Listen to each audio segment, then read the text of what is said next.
आपण माने ପାଇଁ बहुत बड़ खुशी खबर हम ओडिशा गवर्नमेंट एक नुआ स्कीम नुआ योजना गोटे लॉन्च करछन्ती आपण खुणी खुशी हो जिवे जो मान राशन कार्ड अछि जो माने खाद्य सुरक्षा योजना रे शामिल अछन्ती तांको 1000 टंका एवं दुईटी जुटो बैग मिलिबो।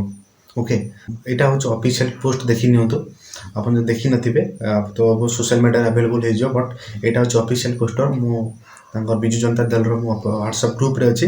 तो गोटे नुआ स्कीम स्टार्ट हे कौन सी अप्लाई करते पड़ोनी निजर जो राशन कार्ड थाए आपन को बाय थ्रू आपन सरपंच को द्वारा नहीं तो तुम डीलर द्वारा आपन को मिल पारे।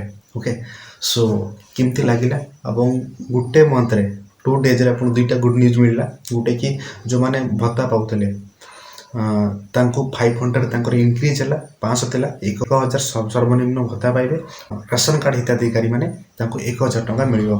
तो बहुत ही बड़ा घोषणा आ एमिति घोषणा एमती गवर्नमेंट अपडेट पे आम चैनल को सब्सक्राइब करूँ शेयर करूँ। एटा बहुत बड़ा छोट अपडेट थिला याटो बड़ा बड़ा अपडेट स्कीम शेयर मुझे आसबि तो परिवार सहित शेयर करूँ एमती अपडेट पाइबा ठीक अच्छे।